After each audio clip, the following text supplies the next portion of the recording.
He believes a lot of wild things. One of them is transgender surgery for people who are under 13. So for those out there who are wondering, aren't there something else you could be doing or it doesn't seem to impact you in your life? This is what it means to show empathy. This is what it means to be welcoming. He changed the Minnesota state flag to make it look like the Somali flag. You haven't seen that? But our current flag is problematic. I think we all know that. We've evolved into a more diverse state, and I think it's more reflective of that. Tim Walz thinks he's cruising through Minnesota politics as usual.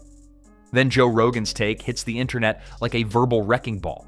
Every policy gets dissected, every excuse gets roasted, and somewhere between the sarcasm and the chaos, you'll wonder if Minnesota even recognizes him anymore. Buckle up, because this is a political beatdown you didn't see coming. No studio, no handshake, just pure, unfiltered Rogan-style destruction. I don't know. Tim Walz is out there talking again. You say he could fight any Trump supporter? Yeah, he says he kicked and they're scared of him because he could fix a truck. Like they're threatened by his masculinity. I know how to fix a truck. That's what he said. I'm like, do you? I bet you don't. The lady doth protest too much. I bet you don't. I fear. I bet if I bring a broken truck to you and a bag of tools, that was kind of the redress, right? That was the attempt. It was like, we're gonna the symbol of masculinity on the left is going to be Tim Walz. It was arrogant. Tim Walz thought Minnesota politics was a slow, predictable snowplow of policies and press conferences. He had the routine down. Announce something vaguely helpful, wave at the cameras, smile, and hope nobody noticed the details. Then, the internet exploded. Not because Walz suddenly did something wild, but because Joe Rogan's take landed like a meteor on the political tundra. Have you seen this video? I haven't seen. Please play it. It's probably a real person. It might not be Tim Walz. Trump is AI generated. No, he slaps his... I mean, that is hilarious. Oh, it's definitely him. This is all 100% real, Jamie. You're a plant by the Jamie's government. compromised. On top says it's AI generated. Riley Moore fell for an AI-generated video of Minnesota government. I fell for it too. And you know why I fell for it? Yeah. Because I believe that he's capable of doing something. But that's his dumb. If you're enjoying this video, please make sure to subscribe to the channel and hit the bell icon. And suddenly, Minnesota's governor wasn't just trending. He was viral in a way that made oops look like a political manifesto. The Rogan effect is a phenomenon. Millions of ears, countless screens, endless social media feeds, all waiting for one hot take that slices through everything like a chainsaw through a birthday cake. You might think, it's just a podcast guy talking politics. What do you think about Walz's descriptions of his military career? Because there's some issues there that people have.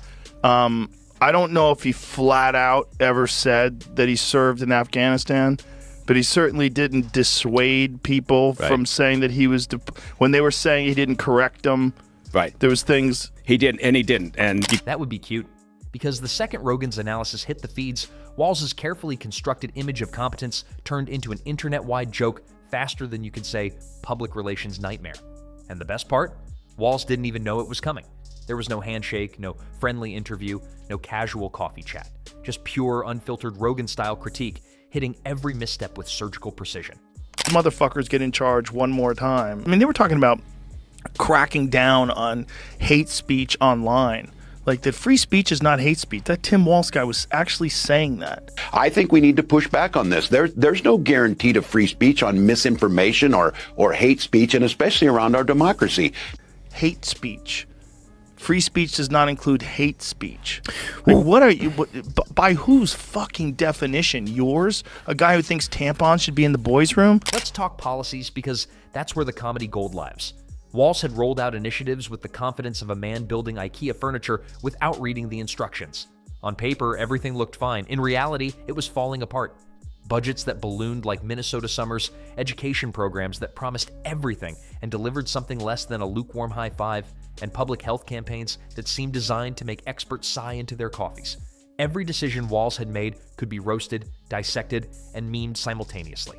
It was political meatloaf, and Rogan was the ultimate meat thermometer. Rogan explains why it's likely doomed, and suddenly Minnesotans are laughing while Walz pretends everything is under control. It's the kind of public humiliation you can't fake your way out of, and that's the beauty of it. No face-to-face confrontation is needed, the internet does the rest.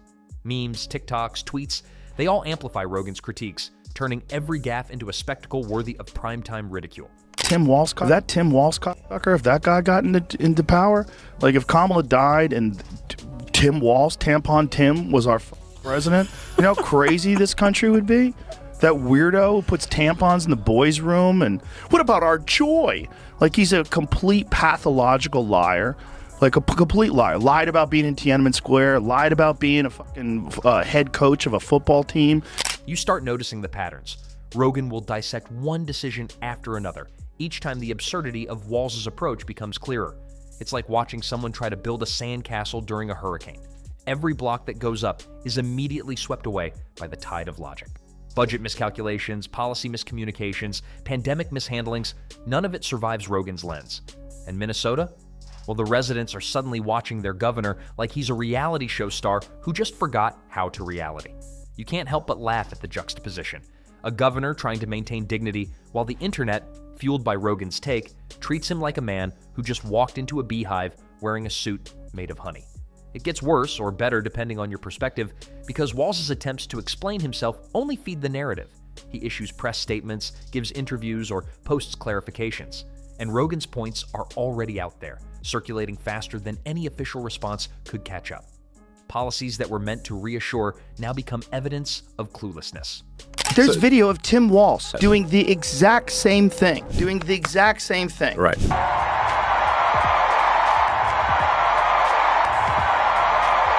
Exact same thing. And he said, of course, it's a Nazi salute. He said that. Right. We spent 3 days debating, having them trying to debate that President Musk gave a Nazi salute. Of course he did. But that is a distraction. This is how crazy things have gotten. Like, it's coordinated propaganda. The man who thought he could navigate Minnesota politics with ease is suddenly being studied, analyzed, and roasted across every platform. It's not just public scrutiny, it's a full-blown viral roast, and Rogan is the chef. The contrast couldn't be starker.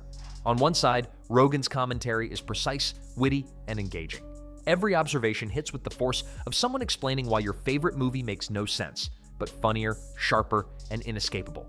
On the other hand, Walz flounders in real time trying to explain, justify, or reframe policies that are already digital punchlines.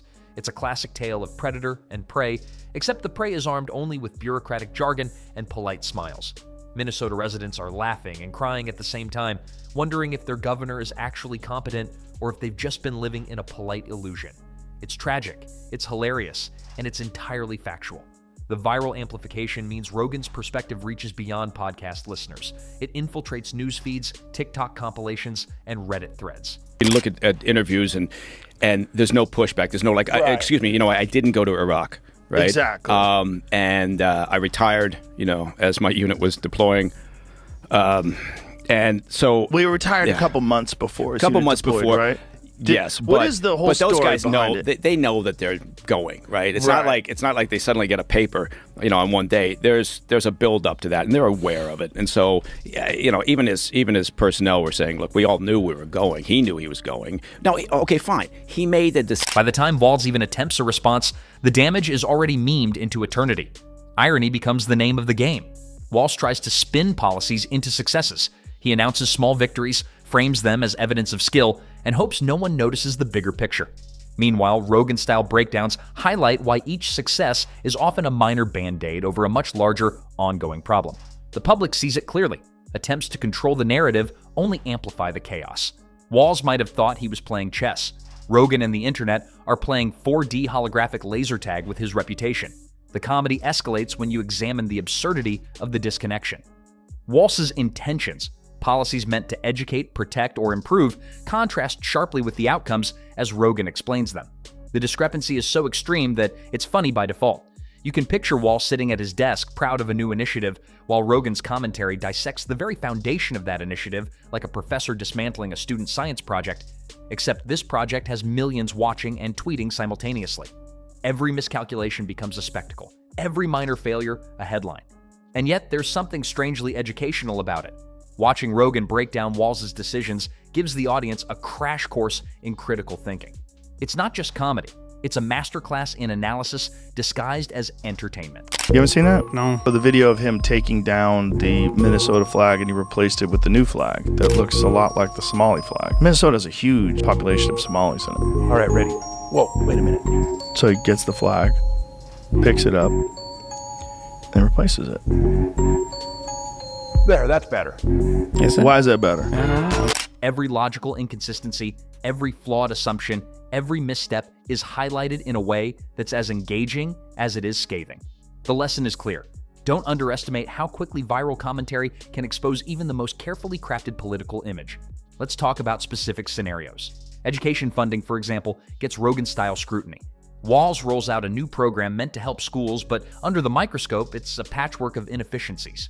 Rogan-style analysis explains why the numbers don't add up, why some initiatives benefit a few while leaving others behind, and how the messaging fails to match reality. Minnesota residents get the full picture, and Walz's attempt at precision looks more like a half-baked PowerPoint. The humor writes itself.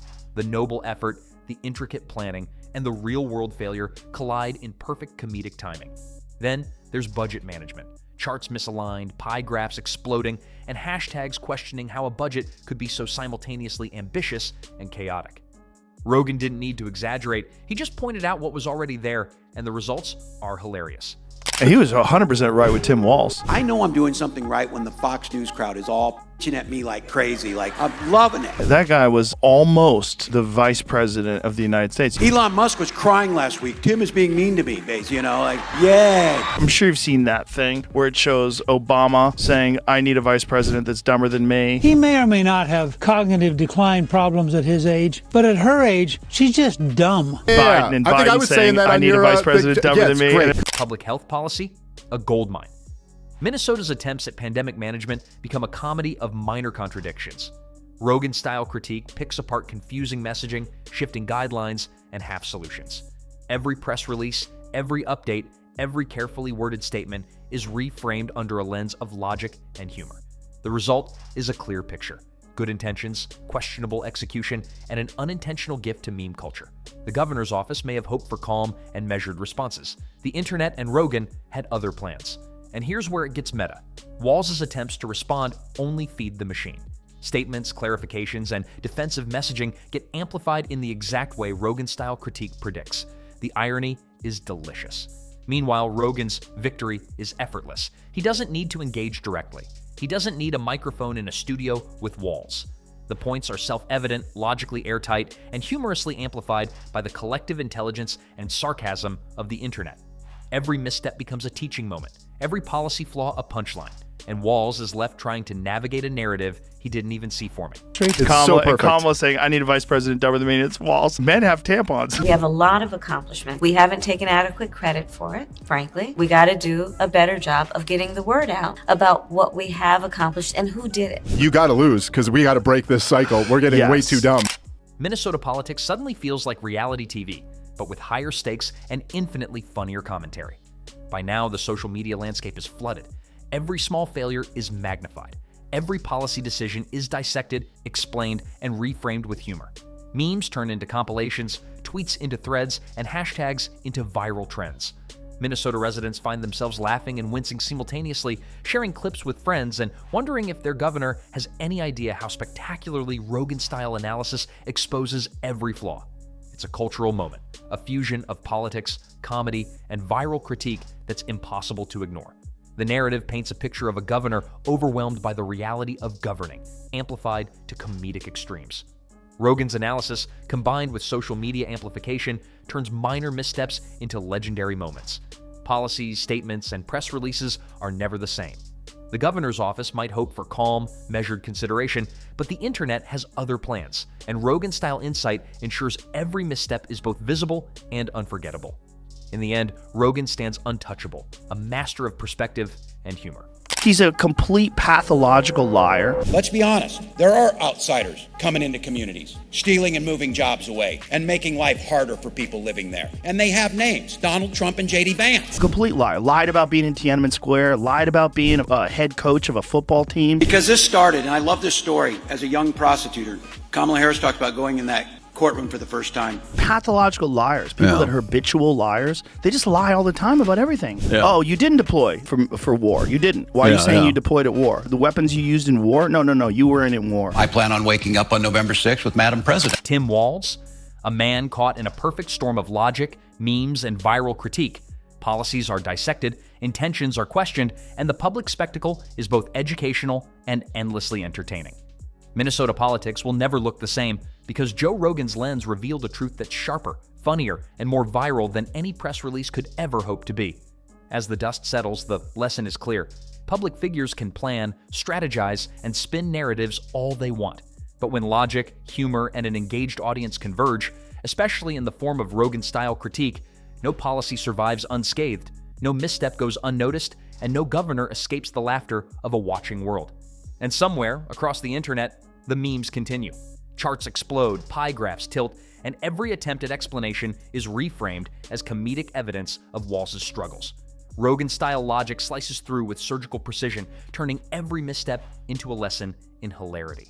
Minnesota watches, laughs, and remembers public office may be serious, but social media and viral commentary, absolutely merciless.